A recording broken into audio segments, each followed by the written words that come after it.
Welcome to today's webinar, Support for Teachers and Leaders in Student-Centered Learning Environments, brought to you by NCSL. It is now my pleasure to turn the floor over to Sunny Day. Sunny, the floor is yours. Thank you, and thank you for joining us for today's webinar, Support for Teachers and Leaders in Student-Centered Learning Environments. I'm Sunny Day, a Program Director with the National Conference of State Legislatures Education Program, where I oversee our work on personalized, competency-based, student-centered learning.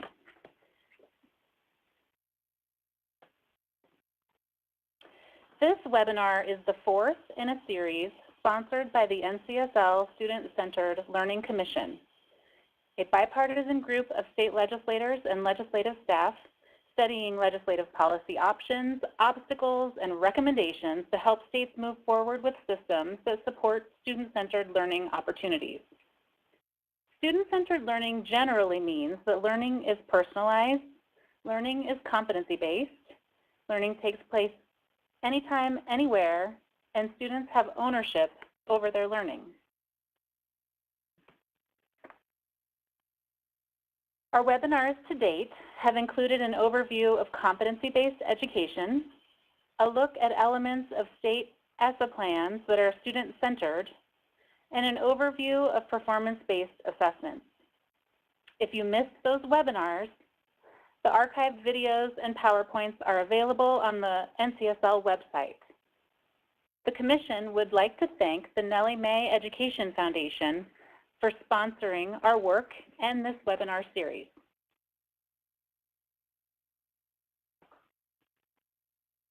Today we are lucky to hear from 3 experts on support for teachers and leaders in student-centered learning environments.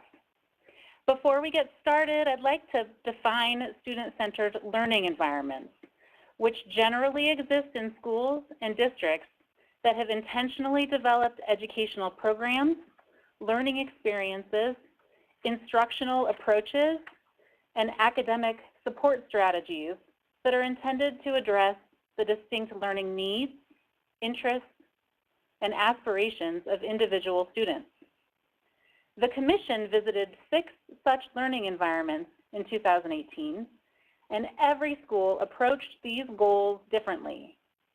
But throughout each one, we saw and talked with students who were excited, knowledgeable, and had some control over their short and long-term learning goals. Students were actively participating in decisions about their learning. With that, I'm pleased to introduce our webinar speakers. Carmen Coleman is the Chief Academic Officer for Jefferson County Public Schools in Louisville, Kentucky, who will provide us with insight about the role of districts in supporting teachers and leaders in student-centered learning environments. Sean Rubin is the Chief Education Officer for the Highlander Institute Personalized and Blended Learning Initiative. Sean will share the efforts Rhode Island has made to develop teacher leaders to build and sustain support for student-centered learning environments. Finally, Jim Rickabaugh is a Senior Advisor to the Institute for Personalized Learning, an education innovation lab dedicated to the transformation of public education. Dr. Rickabaugh will reflect on lessons learned about promising state and district policies and practices to support teachers and leaders working to transform schools into student-centered learning environments. I'd like to begin our webinar today by asking each of you to talk a little about your own journey to personalized student-centered learning. Let's start with you, Dr. Coleman. I will hand it over to you. Okay. So just to talk a little bit about my journey and where I entered into this this learning around this topic, I guess it was when I was a superintendent, and I just felt like, you know, we continued to get outcomes that we know are not enough and not sufficient for students. We continue to have achievement gaps.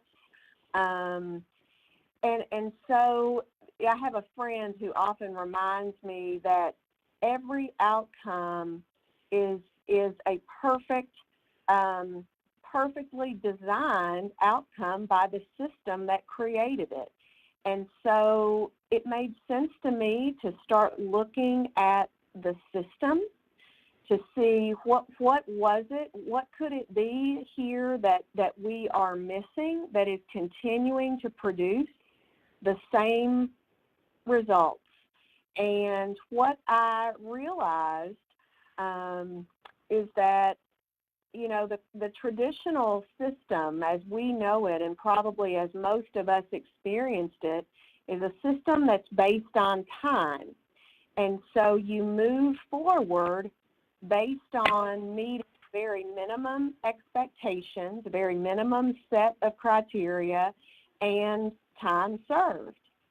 And I realized that, you know, that just doesn't make a lot of sense. And yet we all continue to travel together on this preschool through 12th grade journey, and I could make an A and someone right next to me could make a C, and we continue to move along with no attention to those gaps or very superficial attention to whether or not the content was really learned. And so it quickly became obvious to me when I was responsible for that full continuum, that full experience for students, that the system had to start to look very different than what we had seen to that point.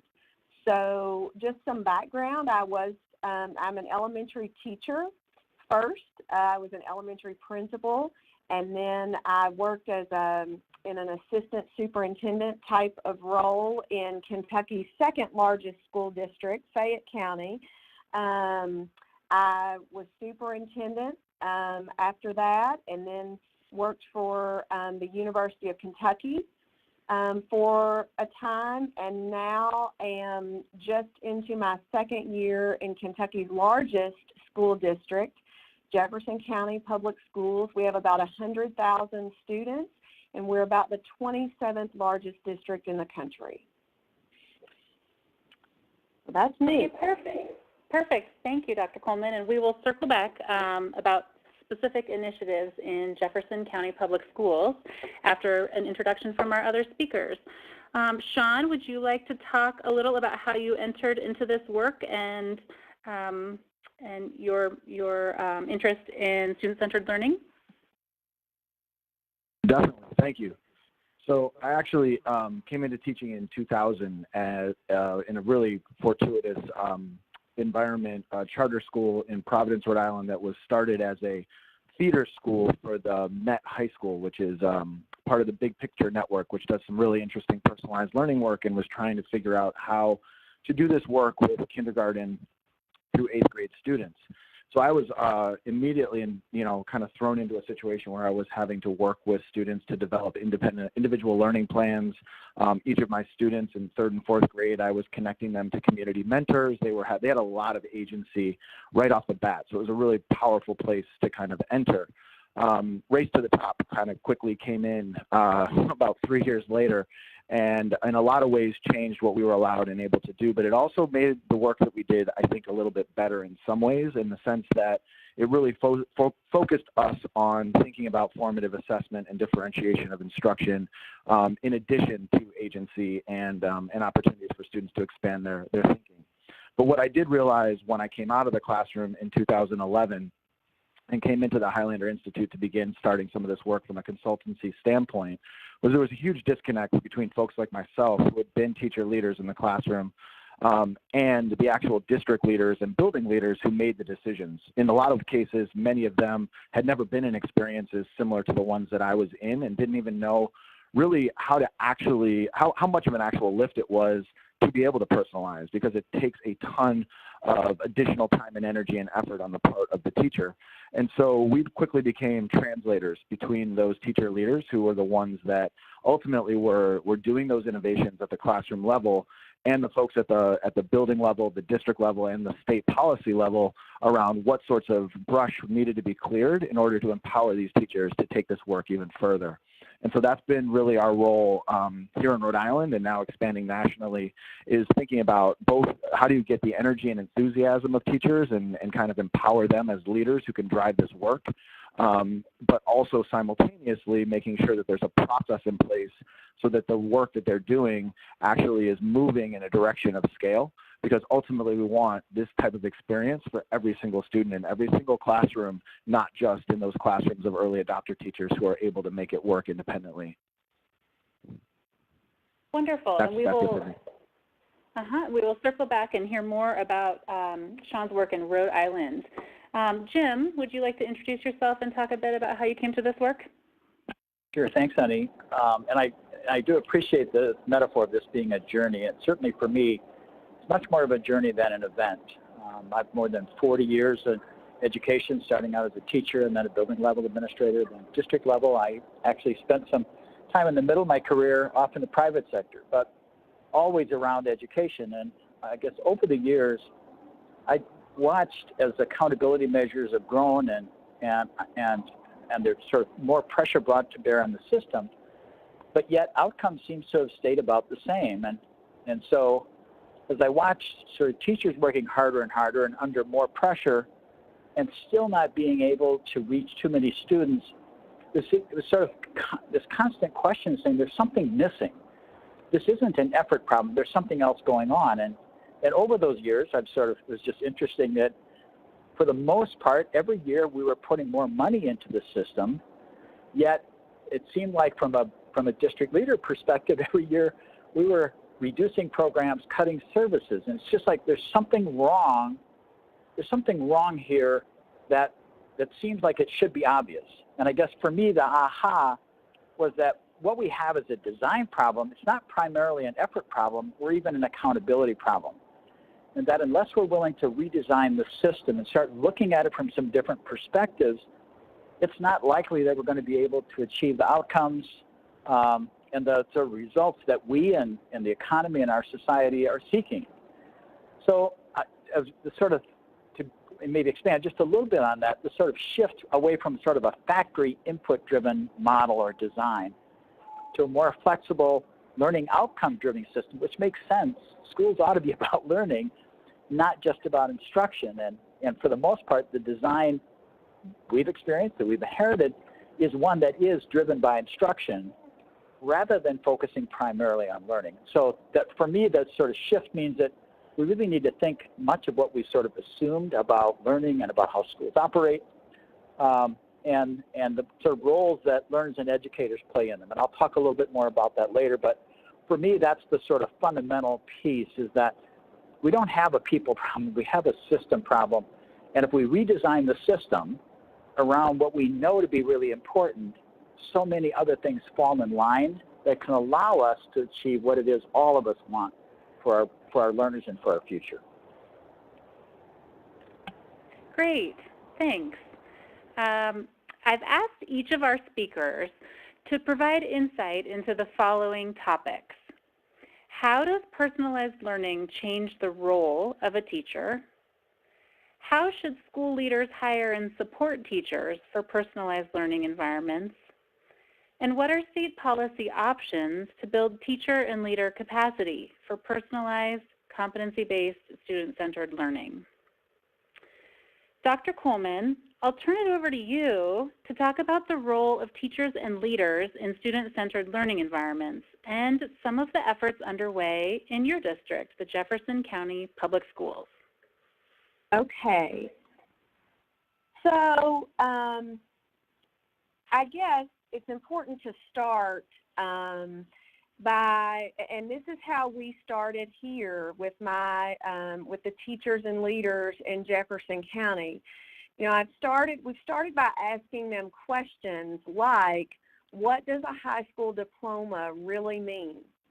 What does it mean? Can you clearly define what that diploma means beyond a very minimal set of benchmarks, grades, and attendance? What value does it have?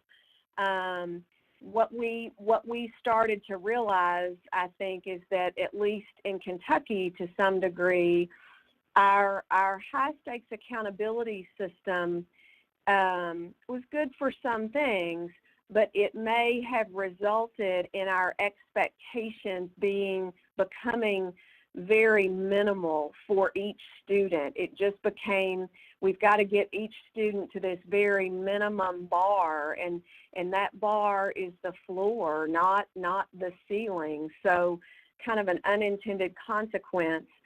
You know, we ask, you know, I've asked our leaders and teachers to think about, you know, will going to school every day and doing your best really lead to a successful future? I mean, that's the promise, right, that we make. And yet, are we giving students learning experiences that truly will equip them for the most successful futures possible? And so what we've done here is to start with what we want in the end. So that always makes sense, I think, to start by what do we want for our students when they leave us? And then once we've defined those, then what does the system need to look like to lead to those outcomes? And is the current legacy system and way of doing school, is it truly designed to lead to the outcomes we want? So, you know, we started by trying to ask lots of questions like that just to help people really think about what we're doing in this business, you know, that we call school. So I think that has been important in establishing the why. And I believe any great leader has to start by establishing the why behind what you're doing, and so those conversations have been really important here and really intentional. Then I think it's very important to expose teachers and leaders to what it looks like and what it can look like to do school very differently. Personalized learning looks very, very different than the traditional teacher front and center and students in desks and rows. And so it's important that people get to see that. We have also created a network of those who we are calling our early adopters, who have just really demonstrated both curiosity and capacity to become our, hopefully, some real models for how this might look. So we have a small network. We don't like to use the word pilot because we don't want to infer that there's an option, that this is something that won't work. We have to make this shift. So we've established just a cohort of trailblazers. We have worked really hard to make the culture here safe, to take risks. We encourage, you know, try, learn from it, try again. So these constant cycles of iteration, and lots of shared learning, that we have to share both our victories as well as those things that didn't go the way we wanted, and learn from one another as teachers and leaders who support our students. You know, I think it's important in districts, and we've done this, to make it safe and even advantageous to try.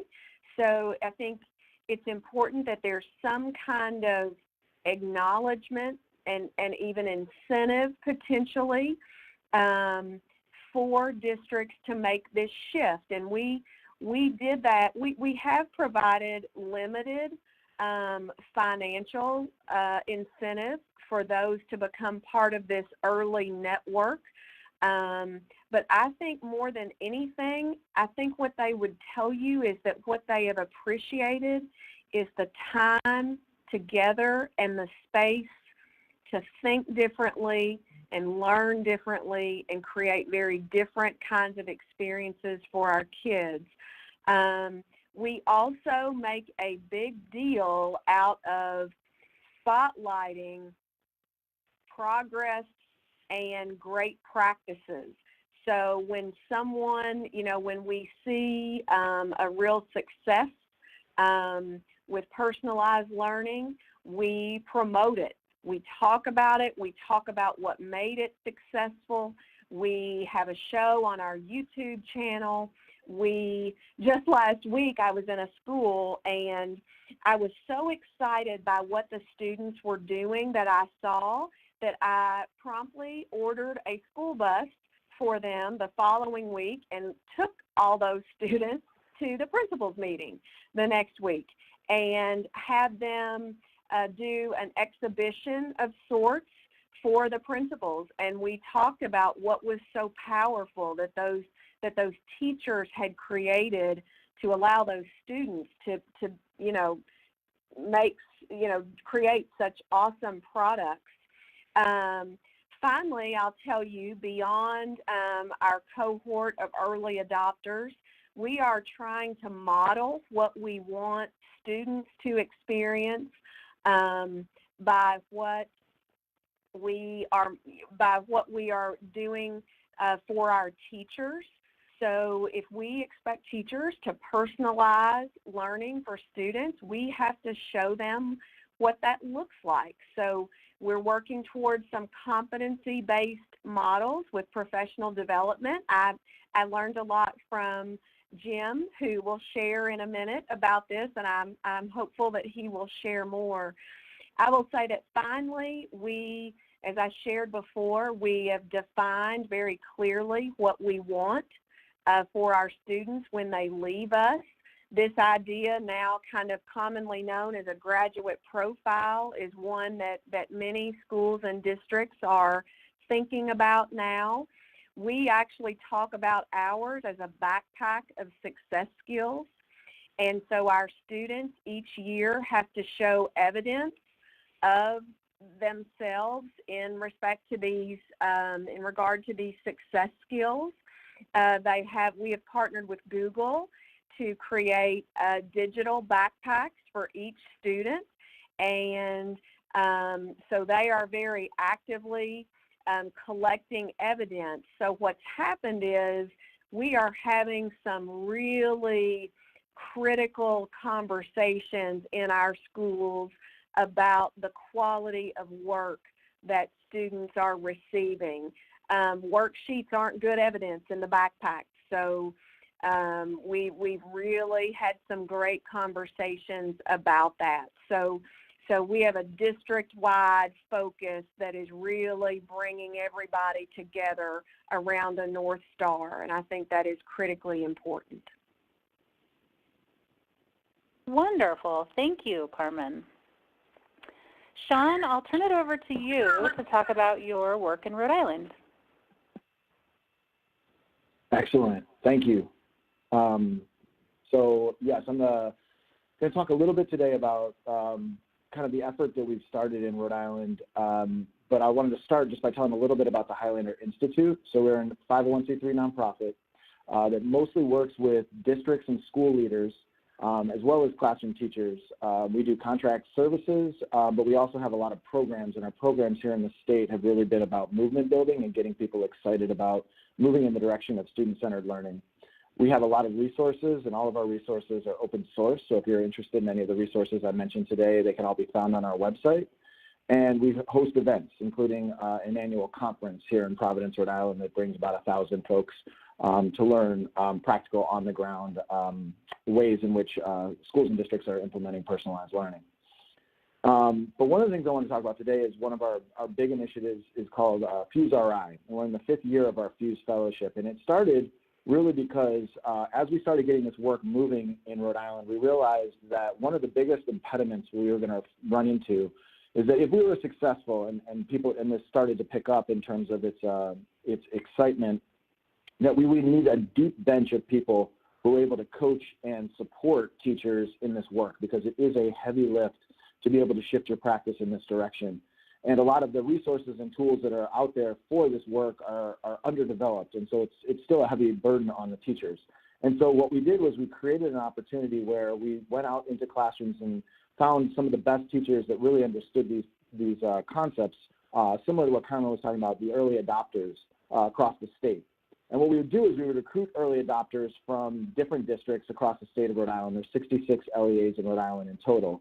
And what we would do is we'd train them up and then partner them and then send them into a third district. And what this would allow for is the opportunity for teachers who had leadership qualities to be able to work with a district admin team to help them develop their own why and vision for this work. But then these teachers who are having success in their own home districts would also have the opportunity to really be able to coach the teachers in this new district in a way that built capacity, but also spread information across the state in a way that was really powerful. And so between 2014, when we first started this, you can see we had 23 fellows who were spread across 12 different districts, till now in 2018, where we have 108 fellows spread across 38 districts. And most of this area here, there aren't a lot of schools. It's mostly the rural parts of Rhode Island and this white patch here. You can see that there's pretty much somebody you could reach out to anywhere in the state if you have a question or if you need to see a classroom where this work is happening. So that we've also now spread this model, our fellowship model, into New York, California, Massachusetts, and now we even have a version for higher ed. So we have 3 Rhode Island college professors who work with teacher candidates here in Rhode Island who are also now becoming Fuse Fellows, learning how to support their professor colleagues in shifting their own classrooms to be more student-centered. But what are we actually talking about when we do this? And so one of the things that we realized is you can get a lot of folks excited about this work, but if you don't actually have a process to take them from excitement to implementation and eventually to scale, you don't really get very far. And so what we've done is we actually created a framework called the Pathway to Personalization Framework. And we actually just finished a book about it with Harvard Education Press. So the book is now available if you're interested, and there's a link in this deck for that. But the framework starts just similar to Carmen, and I wish that I had known Carmen's story prior to writing the book, because a lot of what she talked about is very, it's been a great case study of this idea of starting with your why and making sure that your why is also informed by some of the prior conditions that exist in your district. Now, we do use the word pilot, but we think about pilots as R&D opportunities where you use these early adopter teachers and leverage their excitement and enthusiasm and willingness to share to actually structure a really solid learning process. And that learning process, continues with data collection as well as with artifact collection, because ultimately what we're trying to do is scale this work. And so once we evaluate and realize that what we're doing with this small number of students is actually having a positive impact based upon whatever measures matter in the local context, then we can really start to think about very targeted ways that we want to take that work to scale. And so we start to think about how we refine that and create pathways for more and more teachers to be able to access that information and be able to get the professional learning that they need. And then we think about this in 2 phases. You really need your curriculum and your platforms to be able to support your teachers that are less early adopter and more on the other side of the spectrum. But we also need very targeted professional learning, and we want to think about that professional learning in the same sort of student-centered way. So we want to personalize our professional learning for the different teachers that exist within our systems. And ultimately, we don't want to do this within the silos of our own buildings or the silos of our own districts. So we believe very strongly in thinking through networking opportunities. Here in Rhode Island, we have networks established for things like OER, where we're sharing OER across multiple districts as opposed to having to develop it independently in each district. We're thinking about kindergarten approaches and models using the Boston Public Schools curriculum and how we can think about networks to scale that work across the state. We work very closely with the Rhode Island Department of Education, and the governor's office has started an Office of Innovation, and they help us with this network approach. Now, we believe ultimately that the most important piece of this is voice, because while some folks believe that personalized learning can look one way and that you could actually scale that one way across the country, based off of success in one geographic region, there will be success in another geographic region. We don't believe that to be the case across the board. We believe that local context matters and that local voice matters. And so we believe that you have to start by forming a design team that has multiple layers of the system, from admin to students to community members and teachers, and that all voices should be at the table discussing and deciding what this vision for personalized or student-centered learning is going to look like and what it's going to be called within the local context. Our entry points, are many, and many folks also kind of select their own entry points within this work. But we talk about it from the concept of differentiation, meaning that if I have a particular content, I want to be able to scaffold it up for students who need a push, scaffold it down for students who need support. Pacing, meaning that if there's a scope and sequence of skills and competencies that I want students to be able to move without having to wait for their peers or their teacher.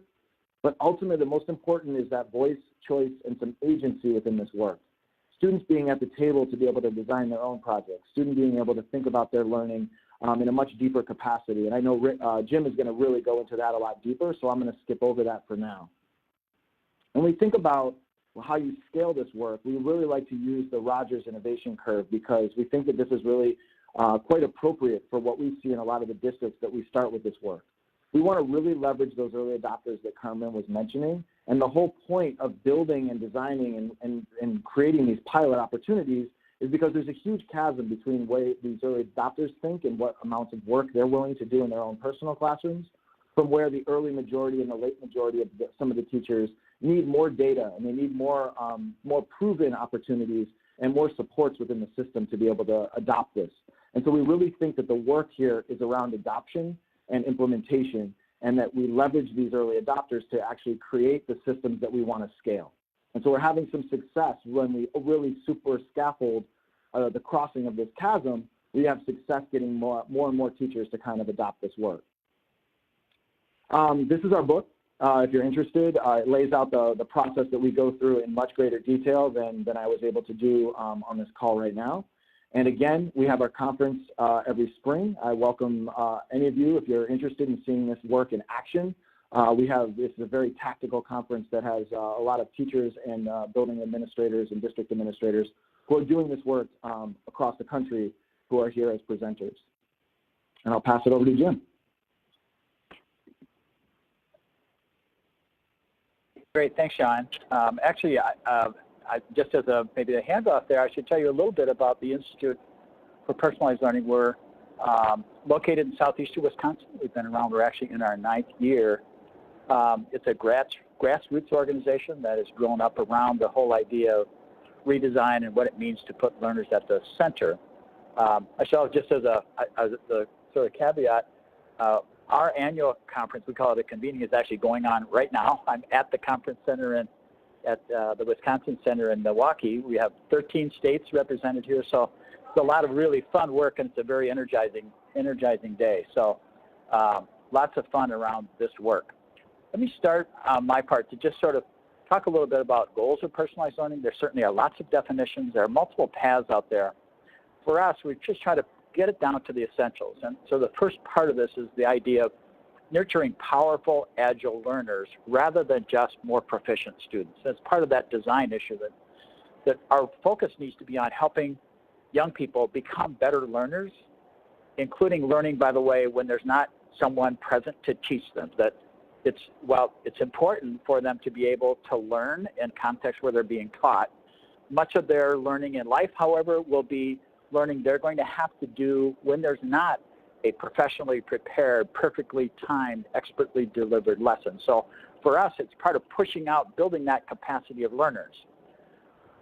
Part of the way we get at that is to bring learners more into active partnership in their own learning. So in identifying learning goals. So within the context of standards or competencies that schools and districts have identified, learners are invited, supported to identify goals for their learning. And we know from research and experience that's a really powerful process.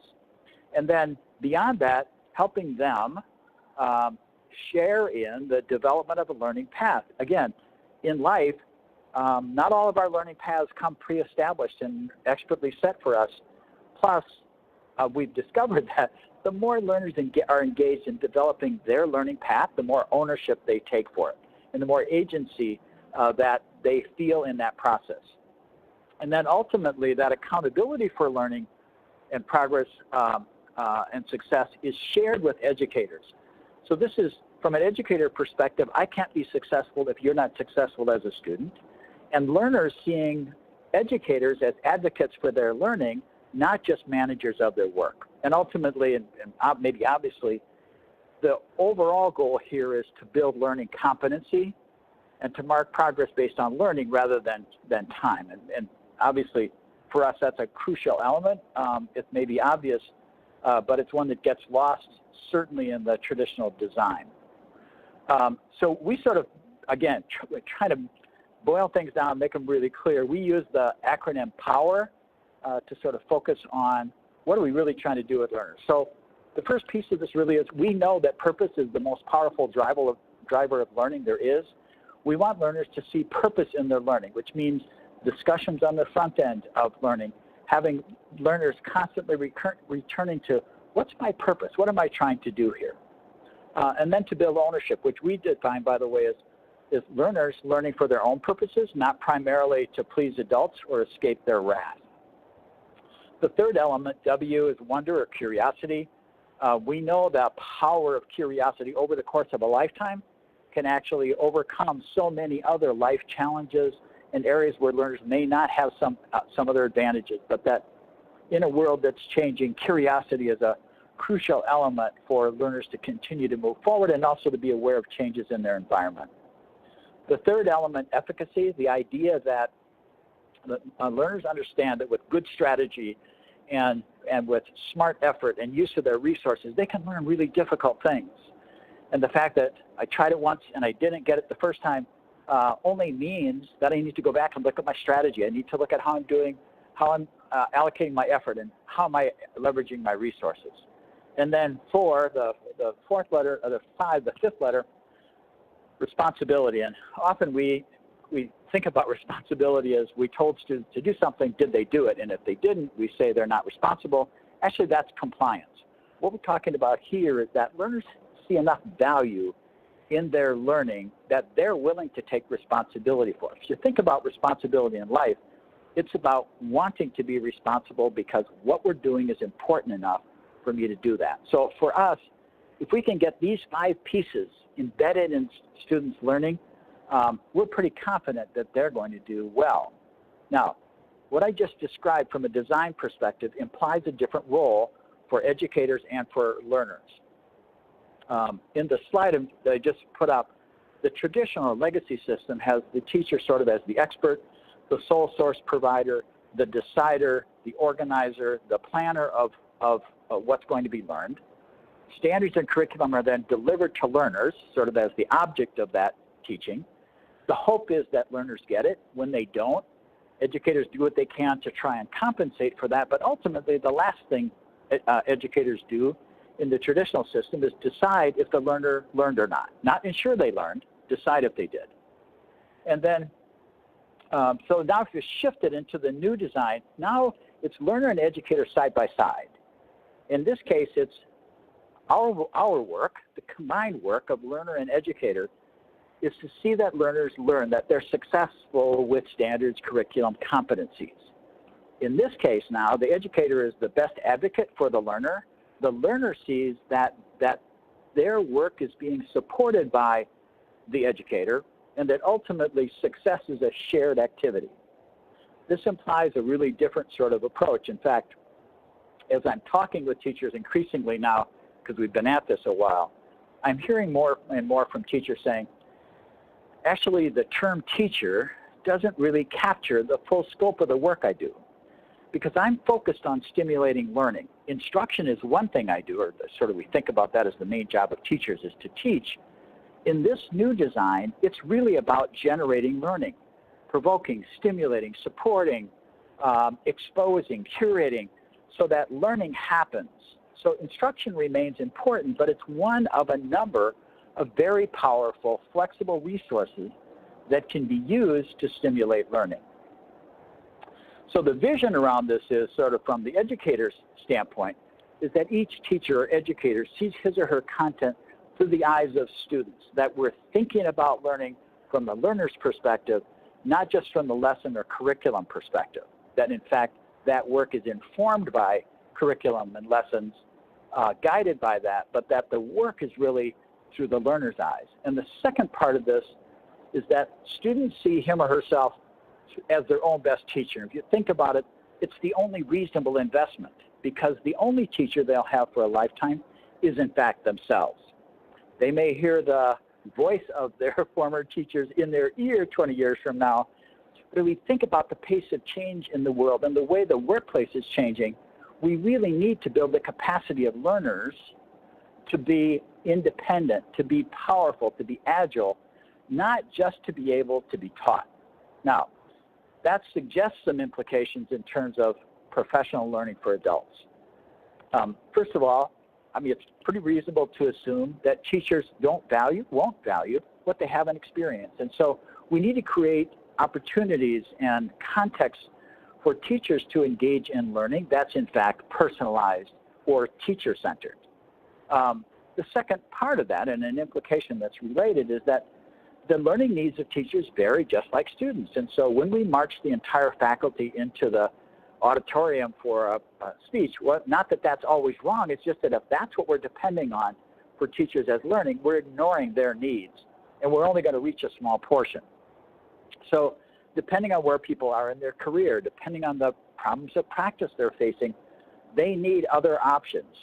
Those other options need to be driven by purpose. What is it that I'm trying to do? To be clear, in the same way we want learning for young learners to be clear and purposeful, that needs to be the case for adults. And part of that's their own reflection and their own self-assessment. It also needs to be timely, that you can't always schedule 4 days during the year, and that's when professional learning is going to happen. It needs to be much more embedded. And then that sort of leads to this whole idea of learning is an iterative process. Learning is not listening. Learning is taking what we're absorbing, what we're noticing, what we're paying attention to, and now have opportunities to practice, to provide feedback, and to refine as they go, and that this process is much more iterative than traditional professional development has been. And then finally, that we think about respecting learning and recognizing it beyond the sort of traditional 3-credit graduate course that says, I spent the time, I got the credits. One of the examples that we're finding growth in, and in fact, we have one of our districts has actually done a great deal of work around this idea of micro-credentialing. Micro-credentialing are small units of learning or skill that's proficiency-based, and the school district, Kettle Moraine, has actually put that now into their salary schedule. It's into their professional development plan, so that learners are developing, or educators are developing plans and paths for their learning that's built in these sort of bricks and blocks of learning over time.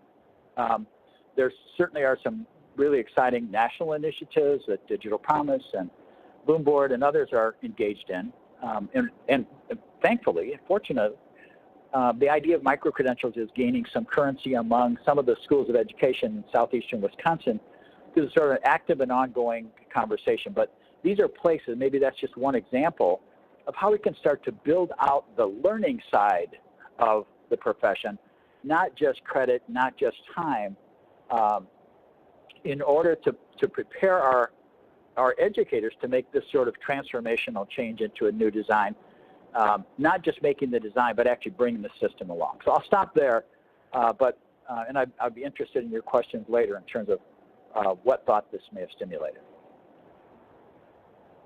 Super. Thank you, Jim. So recognizing that the three of you are talking with state legislators and state legislative staff, I know you've put some thought into what specific insights you might have for policymakers at the state level and what things might be important for them to understand. So Jim, I'll start with you if that's all right. Certainly. And let me premise this with saying, I don't know of a silver bullet. There's not a single policy that is likely to bring immediate success or support a complete redesign. So let me give you just some of the things that as I've thought about this and I've been engaged with legislators and policymakers, some things that seem to be important. Number one in this is just the idea that if we're trying to develop a commitment, purpose-driven movement system, that compliance-based approaches or policies aren't likely to be very successful. So we need to sort of rethink how we engage in policy making in order to encourage change that's commitment-driven, rather than many of the sort of traditional compliance-based approaches that we've used to try and nudge or push the system forward. Secondly, just the idea of redesign around learning experiences. And again, much of what we've done in the past to try and improve schools around structures, around schedules, around a lot of things that are tangentially related to learning, but what we're discovering, maybe we've known it all along and we just haven't thought that much about it, is that if we want to change learning outcomes, if we want to change outcomes of the system, the redesign needs to happen at the learning level, not just at the teaching level, not just at the structural level. And so thinking about ways to create incentives for schools and districts to redesign learning experiences seems to be a place that has some good potential to stimulate some innovation, to encourage educators and systems that are open to change to be able to do that in ways that actually matter. The third, and this has been mentioned a couple of times, and so I won't spend a lot of time on it other than to say, just moving away from some of the legacy policies that at best are tangentially related to learning. They tend not to be good drivers of learning, they tend not to be good measures of learning, but they've been easy to measure, and so they've been areas where I think it was tempting to put our focus. And then number four, while accountability measures, accountability will be with us. That's not a negotiable. There does appear to be opportunities for us to expand success criteria and accountability measures, thinking about what it is we need to be preparing learners for in their future, in the future of the workplace, to broaden the measures that we pay attention to include more authentic, to include more wider range of skills related to learning competency, to the ability for learners to find success in the world for which we're preparing them. And while it's likely that formal assessments, hopefully high quality kinds of tests and assessments will still be part of our experience, we need to broaden that view so that we're capturing as much information as we can about learners and learning that matter for their future. And then just the idea of sort of, again, consistent with redesign is the idea of supporting initiatives that focus on improving learning over teaching. Yes, learning is a powerful influence on learning, but learning is really the outcome for which we're going. And if we can focus on the elements of learning that we want to improve, the instruction to support it can follow. The flip side is not necessarily true. Improving instruction doesn't necessarily improve learning for all learners. But if we focus on learning, now we can align instructional strategies and time and other parts of the system to get to the outcomes that we know are important. And then the last one I'll just make as a point, and that is to really be careful about to not equate the use of technology with the presence of learning. Again, the connection there between technology and learning is high potential, but just having technology present isn't necessarily going to drive higher levels or different kinds of learning. So for us to just be really careful and cautious and a little skeptical about technology as a solution as opposed to technology as a support. So I'll stop with that, and again, be happy to take any questions later. Great, Jim. Thank you so much for that valuable perspective. Carmen, I know you had some thoughts about messaging to state legislators from your perspective. I'll turn it over to you. I don't know if I can articulate them any more clearly than Jim has. What he has said is so important. Schools, to be able to do this and really get it right, we've got to have a chance to do that without being shackled by lots of mandates accountability systems that work against what we're trying to do. That's not to say I don't believe, I strongly believe in accountability, but I think we have to be really careful, because if we continue to think the same way from the policy level about schooling and don't realize these very important shifts that have to occur, I'm afraid we will never get there as a whole. So many schools still are stuck in that legacy model, and they feel like they can't, there is not flexibility, and they think they have to do things that way. And so I would just encourage, I think if you're listening today, that is a huge, huge step, and so positive. And just trying to learn about what's happening and what needs to happen, and just, incentivizing this kind of work, and being very careful that policy and that we aren't, putting in barriers is really important. Perfect. And I will ask Sean also to speak a bit to thoughts for state policymakers. And let me go ahead and incorporate a question from our audience. Given that much of this work is done, at the local level, how can we in state government support system changes? And so we'll start again with Sean, and really we're speaking to state policymakers about the levers that they might have, but I also welcome the others to pitch in after Sean talks a bit. So thanks. Yeah, no, thank you. I think that state policymakers really have a lot of power in being able to support the local implementations and the flexibilities that those local implementations have within the larger system. The conversation about accountability is really important at the policy level. The concept of being able to expand what matters and what is measured is probably the number one thing that would actually be the lever that would allow for greater opportunities at the local level for student-centered learning to happen.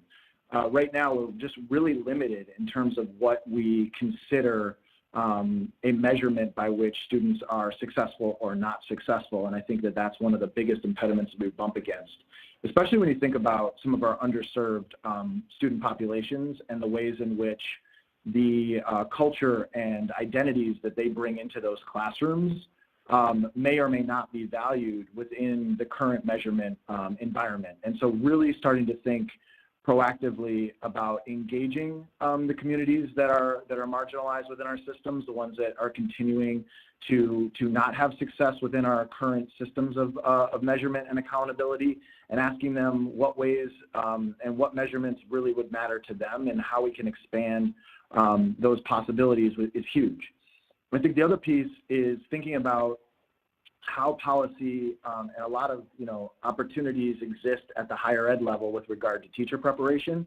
And so what are some of the policies that can be used to incentivize teacher preparation programs to start thinking differently?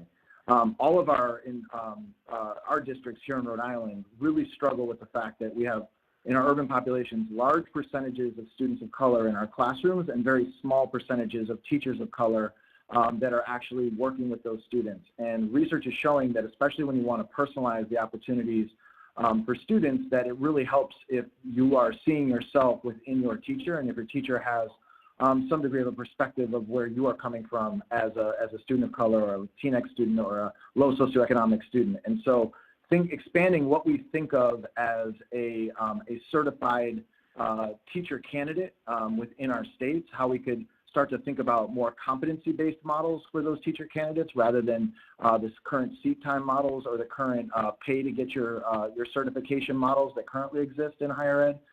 Those are also really important for expanding who has access to the classroom and ultimately access to our students. And then I think the last one that I would highly encourage, and I don't exactly know exactly what policy leaders can do to do this other than create incentives in some way, but we have to get out of the silos. In Rhode Island, we have 66 separate LEAs, and some of the best stuff that happens here in the state is when we start to think collectively and collaboratively about how we can source, whether it's curriculum or it's assessment or it's professional learning, but when we can source across districts and really start to leverage the work that's happening individually within our own districts, but think about it in a collective opportunity, that really is powerful. And so whatever ways that policymakers can incentivize or prioritize initiatives that allow for districts to work together around this work, I think that's something that would be really powerful. Thank you. I think I will direct this question. We'll start with Jim here. This is a question from our audience.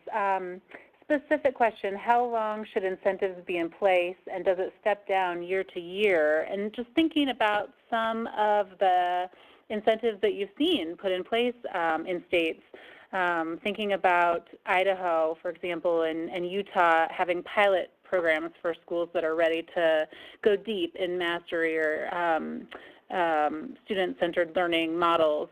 What kinds of incentive structures seem to be successful, and how should policymakers think about sort of the lifetime of those incentives?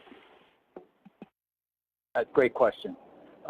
Maybe three thoughts around that. One is just the concept that whether it's a step down or however you do it, I think front-end loading makes sense. The most intensive work around moving to learner-centered is at the beginning. Certainly getting systems in place, getting started is heavier at the beginning than it is over time. And so some sort of step down might certainly make some sense. The second thing that I would just say from experience is thinking about incentives as support, as resources, as opposed to just funds. And I know that's somewhat more complicated if you think about that through a legislative lens.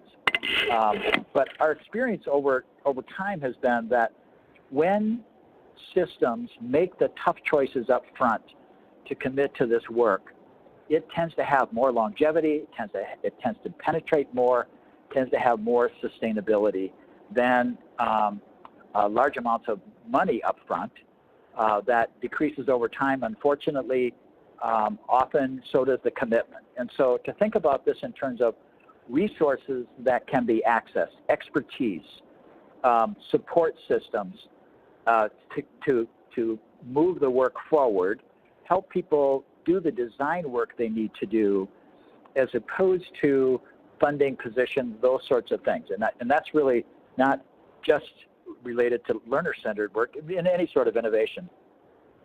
The idea of providing resources tends to be more powerful. I think it makes some sense to decrease over time. And the other thing I would say is to invite districts, schools, to do the thinking and make proposals as opposed to providing the money and then trusting that something good will happen. I think that upfront work really matters. Well, fantastic. And thank you to our participants for your excellent questions. I want to thank you again, Carmen Coleman, Sean Rubin, and Jim Rickabaugh for joining us today.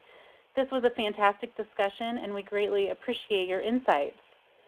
As a reminder to our participants, this webinar and PowerPoint will be available to watch on the NCSL website in a few days at the same link as you registered at, so you can share it with your interested colleagues. I encourage you to stay tuned to the NCSL website for information about upcoming webinars in our series for the NCSL Student-Centered Learning Commission. Thanks again to the Nellie Mae Education Foundation and our sponsor, the Student-Centered Learning Commission, and thanks to all of you out there for joining us today. We encourage you to stay connected and get in touch if we can be of assistance to you. With that, have a great rest of your day, and the webinar is now concluded. Thank you.